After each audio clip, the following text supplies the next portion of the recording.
Hi netball fans! With the Vitality Super League about to start this weekend, I thought I would do a little blog actually, or vlog, whatever you want to call it, on my thoughts and my ideas of what might happen this weekend and a bit of insight as to what I think about the teams.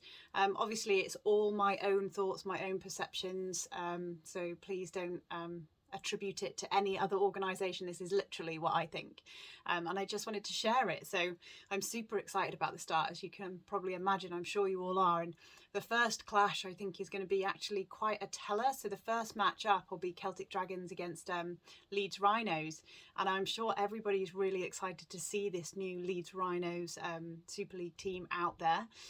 However, first focus on the Celtic Dragons. So very excitingly, they've got this Annika Lee Jones from Australia, defender and shooter. We saw her out in one of their pre-season games.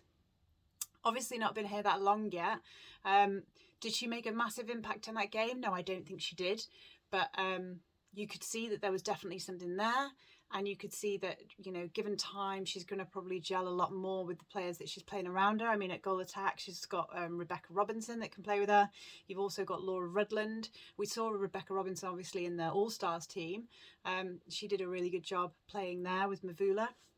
So we've got that combination that we're going to see develop, and that's going to be quite an exciting one. Obviously, Rebecca Robinson didn't play in that pre-season game that we saw them against Manchester Thunder because she would have been isolating for the All-Stars game. So it's quite an exciting front lineup potentially for them. They've also got Amy Clinton in there at shooter as well. And she's obviously someone who has a lot of experience, used to play at Manchester Thunder. He's quite a good holding shooter. So they've got that holding shooter and then moving goal attack options quite a bit through there. So that's going to be quite exciting to see how that ends up. Defensive wise, they've got a younger defensive unit in Abby Tyrrell, Christina Shaw and Layla Thomas, but actually a really exciting one. Quite a moving defending circle, I would say, that they'd be a lot better at zoning or even playing lots of switches. Not necessarily as confident on that strong man-on-man 1v1 job, but then saying that, you know what, they can all do that too. So that's quite an exciting defensive unit. In the mid-court, you've got the likes of Shonro Dwyer, who is a Welsh international, used to play at Seven Stars, and you've also got their captain. It's coming to me. Oh, I'm so sorry. I did have this all written down. And now I've just completely lost the name. Bear with. Sophie Morgan. Of course, Sophie Morgan. You've got Claire Jones back, who had a year out. Although I guess maybe you could class that as the year before. So yeah, and a more exciting midcourt. I think where Celtic Dragons might struggle, or where we saw them struggle a little bit in Manchester Thunder, was actually getting width and depth going into their attacking end. So that was coming out of defence and actually on their through court getting that width and depth. They sometimes got really flat.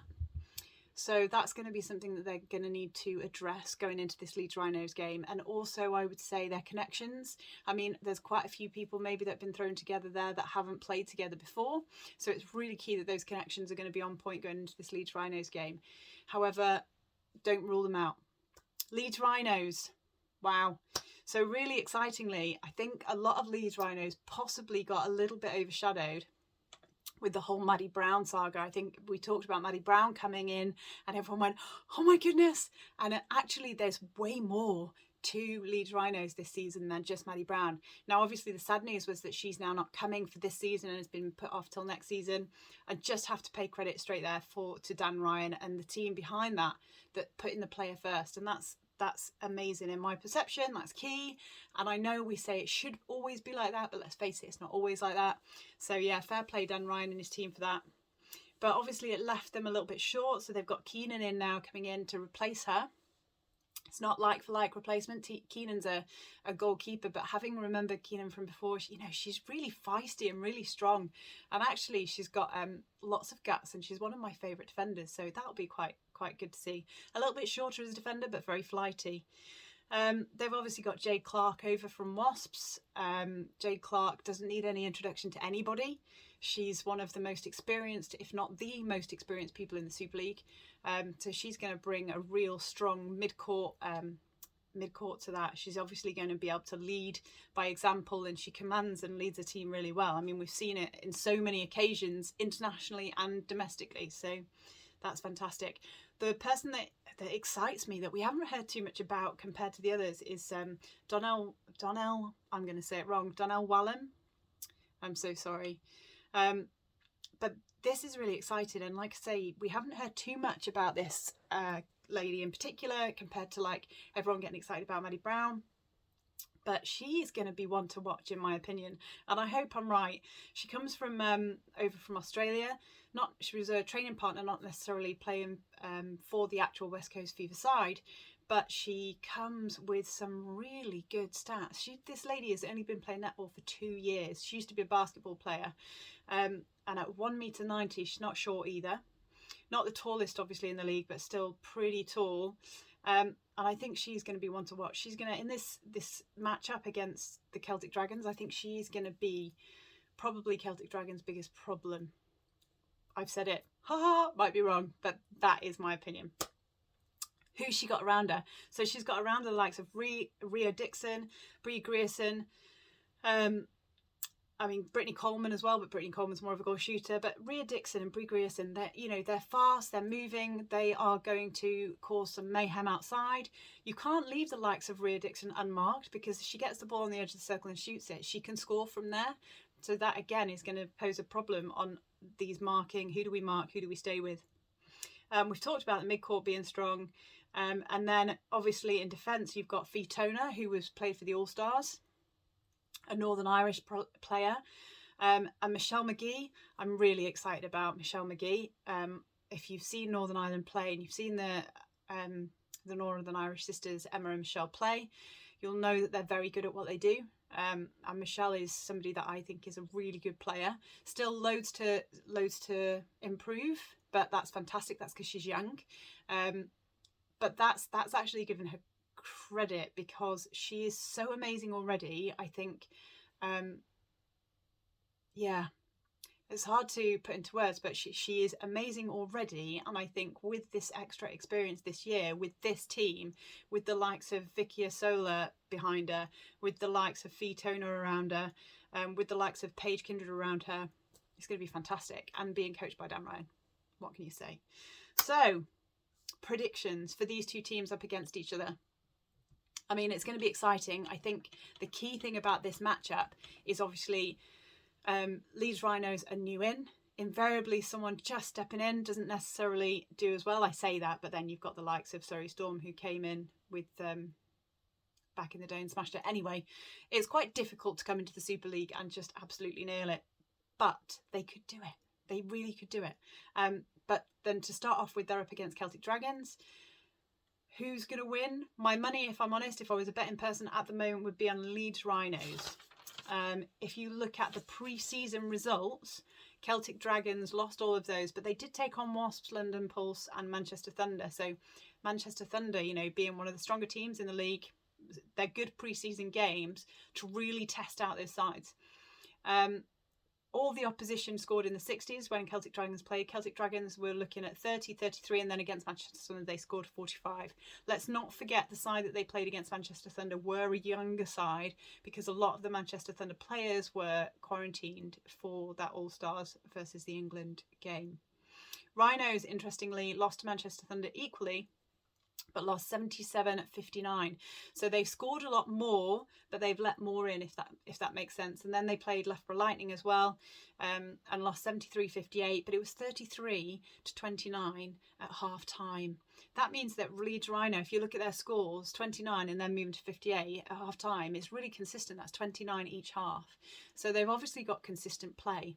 Celtic Dragons games have been a little bit more up and down, but they have been playing their squad. So yeah, it'll be a good one to watch. I predict that Leeds Rhinos will win because they'll score more, but I reckon that Celtic Dragons will still score a fair amount as well. Goal difference 15. That's my guess. Anyway, moving on. So the next game that we have up is going to be Sirens versus Manchester Thunder. So Sirens. The thing that I like about Sirens is they have connectivity. They have that link.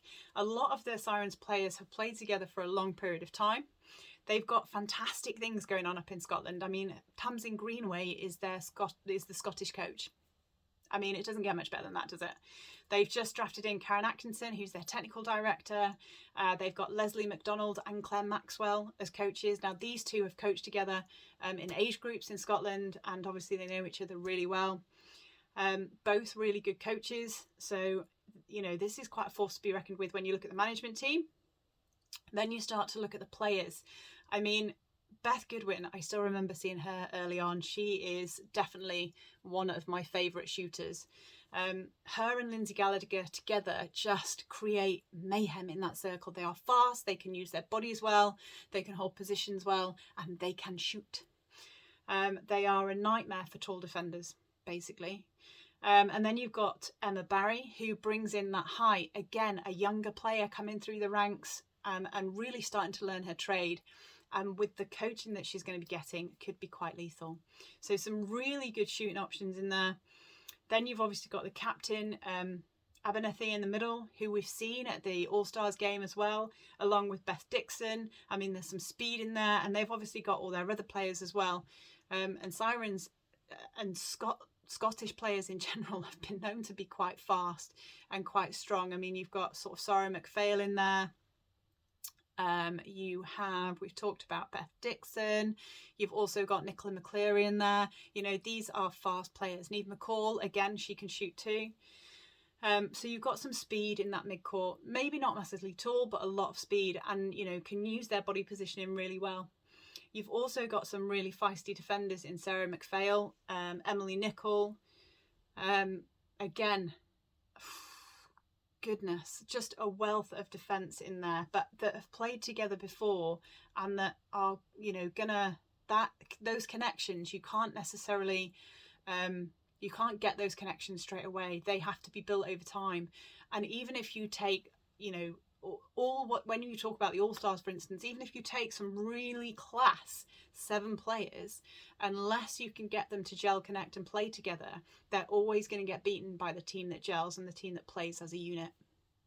So Sirens are going to be a really good team.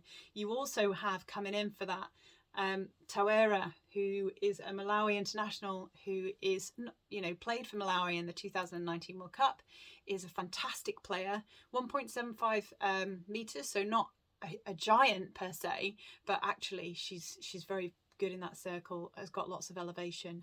And then you've got Helen Taylor as well, who's coming over from Australia, who actually weirdly captained the team that Donnell Wallen played for, who is playing for Rhinos, who was the shooter that we were talking about. And she actually said some really good things about her as well. So it'll be interesting to see what she brings to the team, how she plays out. So yeah, exciting times. But they are up against Manchester Thunder. Have you seen Thunder's list of players? Oh my goodness. I mean, first of all, let's talk about the management team. You've got Karen Gregg, head coach. You've got Tracy Neville. That's, you know, an assistant coach as Tracy Neville. Yes, please. And Gabby Towell as well, who has a wealth of experience. Maybe not a household name per se yet, unless you're up in Manchester, but very, very, very good at coaching. And then, oh my goodness, look at your goal attack, goal shooter options. I mean, Mavula and Cardwell in the same team. Cardwell can obviously play goal attack and goal shooter. I prefer a goal shooter, but she can play both. And Mavula, wow, we saw her in the All-Stars. She stayed on pretty much all the time, right? Because she is class. Because you can pinpoint that ball to her and she has Velcro on her hands. She doesn't actually have Velcro on her hands, that's a lie. But it looks like she has Velcro on her hands. So, I mean, wow, straight away you have a really strong attacking unit. You also have players coming through, the likes of Berry Neal. Berry Neal is a really young player, goal shooter, goal attack, wing attack. I've seen her play in England age groups and she is phenomenal. So her coming through as well to complement that, she can be thrown in at any point in time and those other players are going to support her. And then, hold on, mid-court, Caroline O'Hanlon, Laura Malcolm, Amy Carter. What? That is just like an all-star lineup straight away without even blinking. Caroline O'Hanlon we've seen time and time again, and is it possible that I think in the All-Stars game she's even better than we've ever seen her before? She's one of those players that doesn't seem to age. She gets it. She links well. She passes well. She knows where the space is. She creates the space. She's such an intelligent games player. And it's a shame really that she doesn't have that her and Leota link anymore, because Leota's obviously at Stars, but she can just read the play so well. She knows when to clear out, she knows when to cut in, she knows when to punch forward. She's just a really good games player. And then with all the skills on top of that, she's really hard to beat. Amy Carter, obviously new. I say new, she's not new, she's young, and maybe she's not even that young anymore, but just a fantastic player. Has played for England, and can play for, you know, Super League till the cows come home. She's just a brilliant player. And then Laura Malcolm, she is definitely just, again, somebody who is just hitting the stars right now. We've seen her play in the England games. She came on and she did a really good job. You know, she comes on and she replaces someone like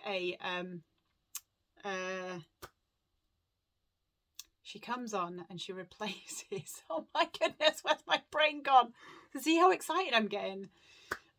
Anyway, we see her come on and she just she blew my socks off when she came on in the England game. I just thought, you know what, this is somebody who is just taking the world by storm right now.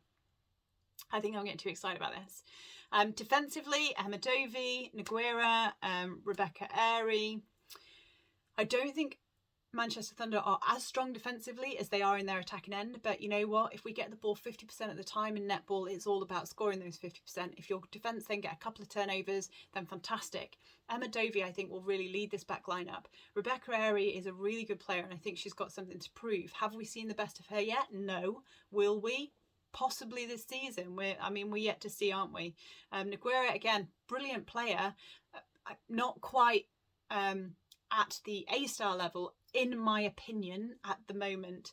Emma Dovey can read the game like a charm.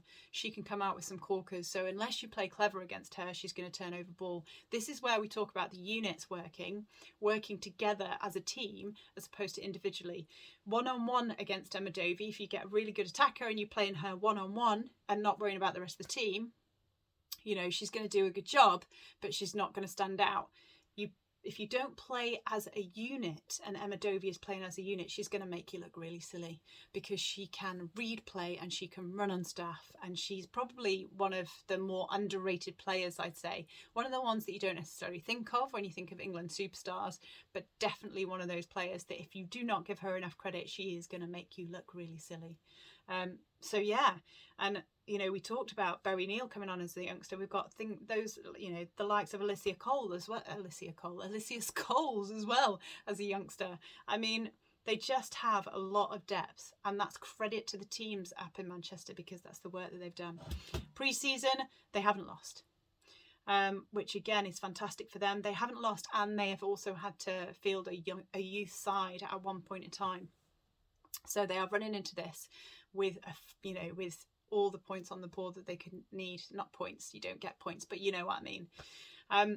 Some part of me thinks maybe that's not necessarily a good thing. It would have been really good to have seen them lose a game. They got challenged a little bit by Loughborough Lightning. There was 5 difference in that. Everything else, I'd say they've pretty much stormed by 15 to 20, even more at some point in times, goals. So have they been really challenged? Probably not as much as they would have liked. Will that make a difference? Well, we're yet to see.